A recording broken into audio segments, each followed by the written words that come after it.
Hello everyone, and welcome to the Dice Commando YouTube channel. I'm Andrew, with you here as always. This is the Commando Cast, a video cast about all things Star Wars Destiny. This video and others like this one are possible thanks to viewers like you. Please show your support with a like and subscribe, and be sure to hit the bell notification icon so you don't miss any new videos.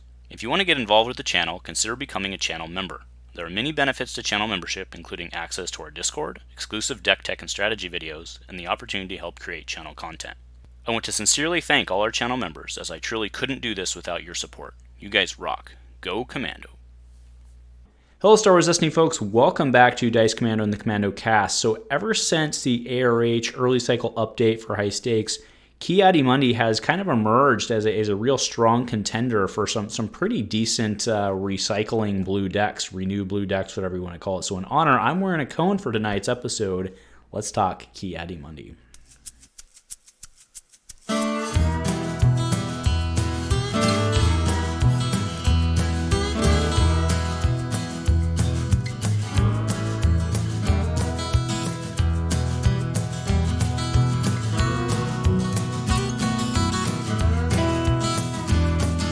Hey folks, welcome back. There was actually like zero chance I was going to wear that cone the whole time. There's like zero chance.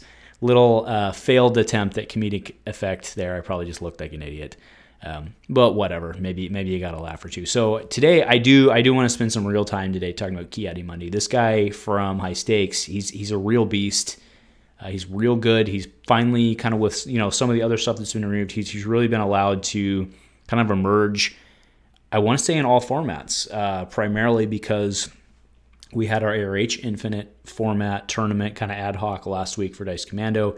Jedi was able to take that down with Ki-Adi-Mundi and Qui-Gon won with Recycling Pings, which makes complete freaking sense with this guy. They were doing it with Bitter Rivalry. Really awesome deck there, but we're not talking just ARH Infinite. We're talking everything, right? Ki-Adi-Mundi and Mace Windu is where people's heads went basically immediately, I would say, on entry or release, not entry, release. And it just wasn't really feasible with the way the meta was shaping up because it was guns, speed guns, claim, throw, indirect. And Blue Hero just wasn't really set up for that. But I do think Blue Hero is in a pretty strong spot right now, especially because Blue Hero kind of is... I think it's safe to say Blue Hero is kind of a mid-range deck in Destiny, right? Kind of always has been. I think that's safe to say, right? I mean, it's trying to put traditional gaming labels on Destiny is always kind of false, but it's a mid-range deck, right? And I think it can do a lot of really good things. All of a sudden, you're throwing threes and focus sides out there. I mean, especially put them alongside Mace, and you're looking at 1, 2, 2, 2 focus resource, 1, 2, 1, 2 focus resource, shield cycling. Shields are good these days, I hear, and just all sorts of cool stuff. So, I mean, that's the deck I personally have been playing is Ki-Adi and Mace. It's just kind of like maybe that's why I like it. It's just kind of like good stuff Destiny, and it's Blue Hero, and you can kind of go a couple different ways. You can just go like all in on weapons. You can kind of do like the Neiman. Draw closer, Neiman, Aptolescent, draw closer. That thing's really great. Remember, I used to do that with Yoda and Saifa Diaz. There's a lot of options out there that you can. I mean, let's be clear. It's still Destiny, so like 22-year cards are the same, right? But there's a couple different ways you can kind of flavor into it, and he's just really fun. So let's kind of break down some of his just fundamental plays, right? I mean, when he was first released, I know I did, and I'm sure most other people's heads went there almost immediately. It was like, whoa, Ki-Adi-Mundi with Jedi lightsaber is #amazeballs. And yeah, it is.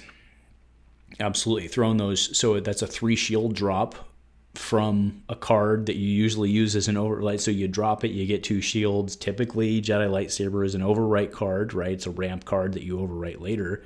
And then it goes in the drink, and then you can cycle it out. Really, really good, because when it comes back, you get another shield. But the one that I hadn't thought of right away, that became clear to me after, so this was not in Jedi's thing, but I saw it in some league play stuff. By the way, I am playing in the Echo Base League for August. I've been having a good time already.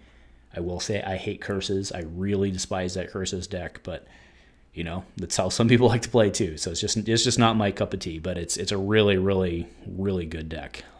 Anyway, so the card that I hadn't seen with Ki, or not hadn't seen, but just didn't think of right away until I saw somebody doing it, is the infinite cycling Killian lightsaber, right? So not only when this comes out do you get a shield from Ki, but you also get to heal, right? So that's long been one of Blue Heroes' issues, is that they can make shields, but once they take damage, there's really no good way to get it off. That's why I personally always liked like the red-blue pairings, right? I got Ayla Tarful, and Ayla Tarful built to last, and Ahsoka, K2SO, right? You get kind of that healing in there and try to take back some of the damage that you've taken so you don't put yourself in those weird spots. And you actually now, with Killian Lightsaber, you actually have a pseudo repeatable way to continue to make that health back, and it's actually pretty strong. Now, when I said there's a couple different ways, and I'm not talking specifically the Mace deck, but it certainly fits. There's a couple different ways you can play Ki, right? I mean, probably the easier way, or the more, not easier, but probably the more straightforward way to go with him is probably to Jarkai it, right? And I think that works really, really well with Mace, because Jarkai's a 1. You can play a lot of the cheaper stuff then, because the cheaper stuff becomes very strong. Mace can go in and pull it. You can run a weapon-heavy deck still with Mace, right? I think it really feeds into that. Now, in the Echo Base League right now, Jarkai is actually, it's not legal. You can choose a couple cards, or everyone in the league votes, and then one of the top vote, the 3 top votes are banned. So right now Jarkai is banned, so it's not in there. So I decided to go with the Neiman Draw Closer and Aptolescent play for kind of the Draw Closer recycling. And it's not, I mean, it's kind of, like I said, it's kind of a Blue Hero staple as well from kind of back in the day, and it still works really well, because what's a really good upgrade? Neiman Mastery turns out is a really good upgrade, right? I mean, it's not like groundbreaking statement there, right? So you have a lot of different ways to play this guy, and let's not forget the fact that this guy's 14 points. You could, if you wanted, you could even play this guy with Benthic, right? I hear Benthic's pretty good. I don't necessarily know that that's the play, but you've got Vibro Cutlass in there. I think you want to play. I think you want to try and play him with blue or red. There's no real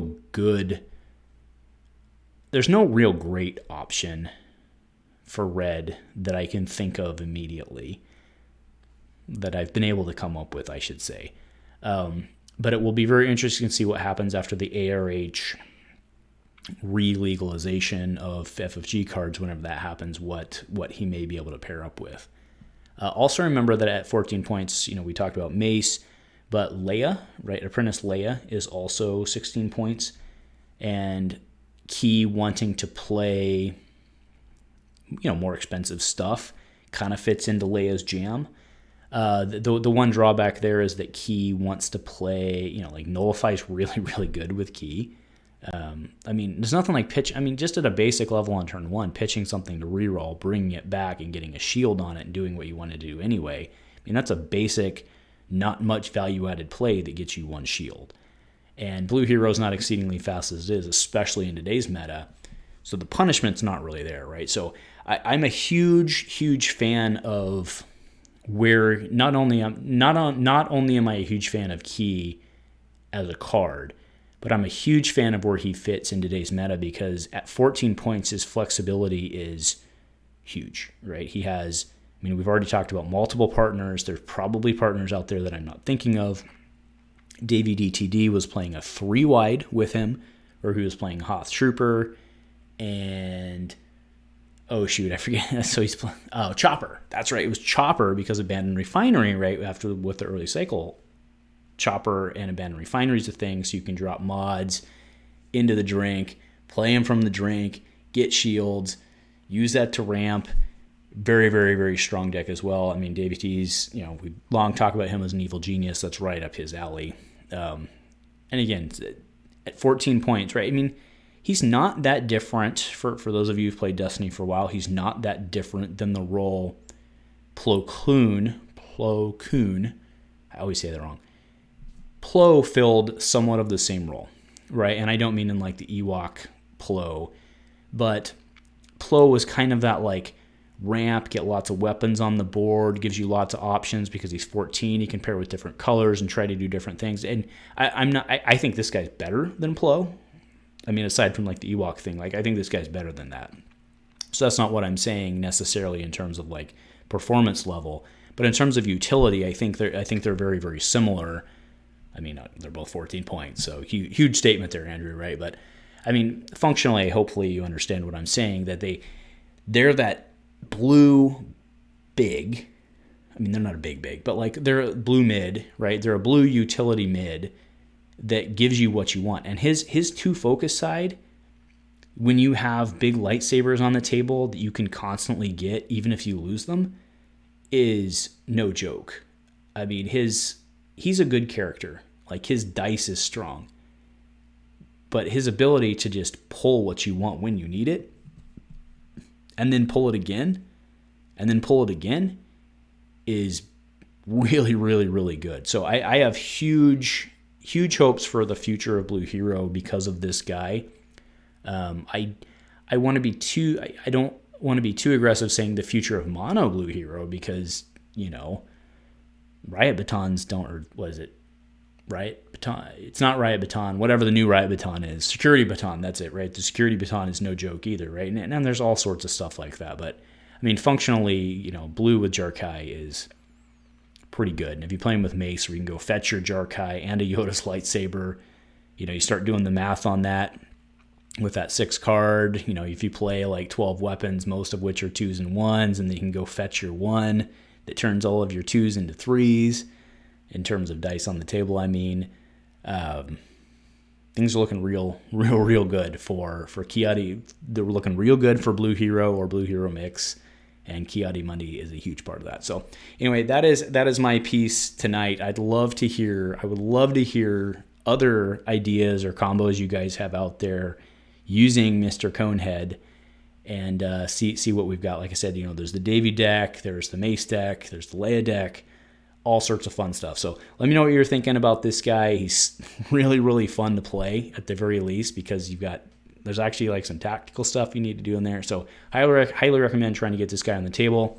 Give him some runs. Let's see if we can get him above some of those crazy curse ping control decks that we're seeing right now. There's other control decks that are starting to come out. Gideon is real scary right now as well. So anyway, folks, thank you very much for joining me today. Star Wars Destiny is still alive and kicking, and I love it. And go Commando.